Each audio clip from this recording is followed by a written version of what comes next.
Thank you, dear Chairperson. And I will just keep my slides, just 15 slides, so I'll be saving a lot of time for the organizers too.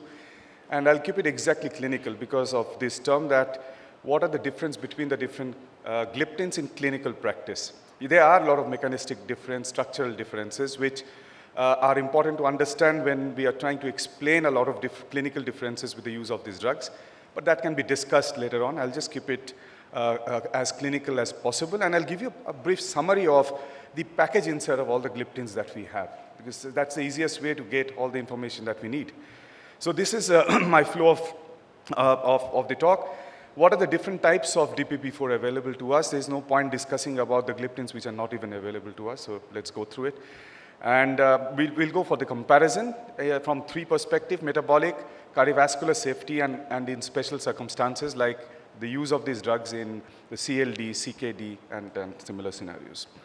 So these are the gliptins which are available with us. We have sitagliptin, linagliptin, saxavilda, tinali, evogliptin, and thanks to Dr. Singh, I forgot that allogliptin has recently got launched in India, so I included it this morning. So, I was missing out on the other gliptin. Now, what about the metabolic effect? I think we can summarize this in one slide. They're all the same. As far as glucose lowering is concerned, all the gliptins are the same. You hear a lot, Vilda is more potent, Saxa is less potent. That's not true. We have Saxa versus Sita head-to-head randomized controlled trial. They are absolutely same. We have this data between evogliptin and sitagliptin. We also have linagliptin versus sitagliptin. These are the only three RCTs that we have, and they're all same from a metabolic perspective. So glucose lowering, you can expect the same irrespective of the type of gliptin that you want to choose. So next is the cardiovascular safety, and we know this all started after 2008. Let's not take it lightly. We have seen drugs like terfenadine taking off after nearly being 138th death all over the world. So we don't need such scenarios where we have death and then drugs being pulled off. We are seeing what's happening with a drug which was recently launched in India, an anti-obesity drug called lorcaserin, 1 month, and it's off. And these are the scenarios we don't want to face. So this sort of safety trials are very important. Remember, though we call them cardiovascular outcome trials or safety trials, these are the trials which gave us even non-cardiovascular safety issues. The pancreatitis thing, the pancreatic cancer, a lot of things have come up from this cardiovascular outcome trial. So these are overall safety trials. We have the retinopathy issue, if you remember, with the use of semaglutide which came up. So these issues are holistically covered by such randomized control trial. Now, these are the first three gliptins. The minute we have those 2008 recommendations, gliptins were the drugs which newly came into the market. So they were the first to be under the CVOT scrutiny. And the three which came up, where the Savatimi 53 was the first to come up, followed by Examine. And they were just released back to back. So one was with saxagliptin, another was with allogliptin, and then came TCOS, which is with sitagliptin. As you can see, from the primary endpoint perspective, again, there was nothing to choose from. They were all safe in individuals with established or high-risk cardiovascular disease. What came as a surprise to us was this increase in heart failure signal or hospitalization for heart failure signal with saxagliptin. We were not aware about what mechanistic basis could be there for such a thing to come up. But there was also a trend towards an increase in hospitalization for heart failure in allogliptin, which prompted the FDA and the other recommending bodies in Europe to give a blatant, a blanket warning of hospitalization for heart failure for all DPP4 inhibitors. As a matter of fact, even after TCOS, which came up and showed that sitagliptin didn't have any such signals, was absolutely safe, that warning continued. And it was only after the another trial, which was the Carmelina trial with linagliptin, that we were assured that this was a signal which came from two drugs, specifically from one drug, which is Saxa, but actually is not there with either linagliptin or sitagliptin. And we have seen this year, from the guideline perspective, at least like the ESC and other guidelines, we have seen that that warning has been taken off, especially for two drugs, sita and linagliptin, and can be safely used even in patients with established heart failure.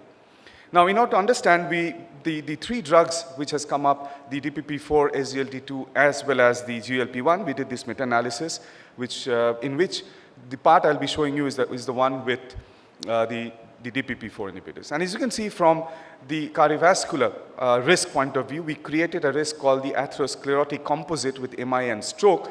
You see that these drugs are all safe in individuals who have an established cardiovascular disease or at high risk of cardiovascular disease. And even if you look at the cardiovascular death, there was no signal. What was very reassuring was the hospitalization for heart failure. And you can see out there that it was entirely driven on the wrong side actually by the data from savertemia. Otherwise, it's a clean data. And if you look at holistically at the DPP4 inhibitors or gliptins, and you look at the red diamond there, you find there is no increased risk of hospitalization for heart failure with these drugs. And rightly so. This is the ESC guideline, which writes that DPP4 inhibitors, CETA and LINA, have neutral effects on the risk of heart failure hospitalization, and hence may be considered for diabetic treatment in patients with heart failure.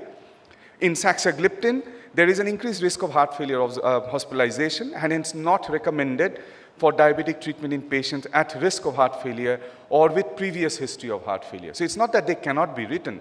If you do not have heart failure or past history of heart failure, you can still write a saxagliptin, because amongst all the other gliptins, leaving aside these CETA and LINA, this is, along with aloe, other gliptin which has undergone a CVOT and passed the test of the primary MACE composite. Now, what about the summary of this? Safety proven on all counts has been, from the cardiovascular outcome trials perspective, it is sitagliptin from TCOS and linagliptin from Carmelina. Safety proven on all counts except the HHF risk. There are two under the scanner. One is Saxa and second is alogliptin. Safety not proven because there has been no CVOT done with these drugs, but the package insert, what does it say? With vildagliptin, there is a question mark on heart failure because of the VIVID trial. It was a strange sort of an outcomes with the ejection fraction not worsening, but the end systolic and diastolic volume actually going up. So this is an area we still don't know. And I think it should be exposed to cardiovascular outcome trial to get the answer, which is not planned as of now, so we don't know. Teneligliptin, the package insert tells you about the QT prolongation. And it's not that the drug per se will cause a QT prolongation, but we have to be careful when it's co-prescribed with drugs which are known to cause QT prolongation. Nowadays, you know, the chest specialist, whenever someone comes with an LRT, will be given amoxifloxacin. Remember, most of them get amoxifloxacin. And in the thorough QT studies, the comparator arm for any drug is moxifloxacin, because that has the highest propensity of causing QT prolongation. So we need to be careful in certain scenarios. These are all approved by the Drug Controller of India, DCGI, so there is nothing wrong. We can write all these products. We just need to know where to place them. Now, in special circumstances, again, just 2 slides. I will not go through the individual studies. This is the one on diabetic kidney disease. No dose adjustment is required for LINA or evogliptin. So whatever be the stage of CKD, these are the 2 drugs where no dose adjustment will be required. For vildagliptin, you need to halve the dose, 50 milligrams once daily, once the eGFR is less than 50. For CETA, with the eGFR between 30 to 50, we need to use 50 milligram dose, and less than 30, the dose is 25 milligrams per day. For saxagliptin, less than 45, it's 2.5 milligrams. Remember, Saxa had been initially marketed as the renal safe gliptin. Only problem is, once your eGFR starts falling below 30, its glucose lowering potential completely disappears, which is unlike LINA or a sitagliptin or a evogliptin. Alogliptin, eGFR, you see, there's a spelling mistake with the eGFR, the way I've written it, because I had to put it this morning. I don't know whether I should thank Dr. Singh or I should curse him for reminding me. But the eGFR for alogliptin between 60 to 30 is 12.5. The full dose is 25 milligrams. And less than 30, we have to use 6.25 milligrams per day. For tenali, up to 50 is fine. Less than 50, there is scanty data. Remember, these are all based on the package insert, and these are all online package insert references which I've given you. What about from our hepatic safety point of view? Again, no dose adjustment is required for linagliptin, sitagliptin, and saxagliptin. Not recommended as per the package insert if the SGPT or ALT is more than 3 times the upper limit of normal is vildagliptin. Not recommended in child PU class C is teneligliptin and alogliptin. And under evaluation, I was surprised to find evogliptin has completed their trial on this, and we are expecting the results very soon. It's there in clinical.gov. So Evo is coming up with the data very fast among all the other gliptins that we know of. Now, very interesting is in hospital, and this is a place we are least likely to use gliptins, but there are 2 studies. One has been done with CETA with basal insulin, and one has been done with linagliptin these are non-intensive care or non-emergency hospitalization where we do not want to give the patient a basal bolus therapy. With a basal, with a single shot of gliptin, you can manage the patients very, very well in hospital because even the hypoglycemia risk goes down dramatically. And these studies have been found to be equivalent to even a basal bolus therapy in the short period of around 7 to 10 days. So there is the Lina hospital study and the CETA hospital study. So these are the two drugs which have been studied in this scenario. So I would like to conclude with this, a single cartoon, and you can see I have divided these differences between all the gliptins based on their metabolic profile, in hospital whether you can use them or not, cardiovascular outcome, safety, use in CKD and CLD. CETA, all of them from a metabolic profile have equivalent glucose lowering potential and have the safety issue because of the lower risk of hypoglycemia. In hospital, as you have seen, that there are only two gliptins which has been studied along with basal, which is Lina and CETA. From cardiovascular safety proven on all counts are CETA, Lina. Saxa and Allo has also passed the test from the primary MACE point of view with this question mark on hospitalization for heart failure. Remember, this is not a cause and effect relationship.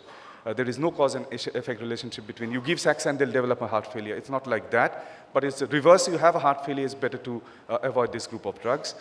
Vildagliptin again has that signal. Evotinally has this QT prolongation problem, so co-prescription is extremely important. What drugs we are co-prescribing along with these agents. Allogliptin again is very similar to Saxa from the cardiovascular outcome trials. CKD proven on all counts, safe, Lina and CETA. With CETA, you need dose adjustment, so you use the drug. WDA is with dose adjustment. NDA is no dose adjustment is required. Saxa with dose adjustment. Vilda also requires dose adjustment. Evo, no dose adjustment is required. Tinali, less than 50, there is a question mark. We still don't have enough data. Allogliptin, as you have seen, less than 60 is 12.5, and EGFR less than 30, you have to use 6.25. From CLD, again, CETA, Lina, Saxa can all be used without any dose adjustment. For Vilda, more than 3 times upper limit normal of SGPT, we have to avoid using this because this is a package insert. We are not supposed to use this drug. Evogliptin and Tinali have not studied Evo, have just completed their trial. I think I will have to change this slide within a few months' time. And allogliptin is not recommended in child's PU class C, but can be used in A and B. There have been reports of severe hepatic insufficiency in few patients with allogliptin. So we have to be careful with their co-prescription with drugs, with hepatotoxic drugs. Thank you very much.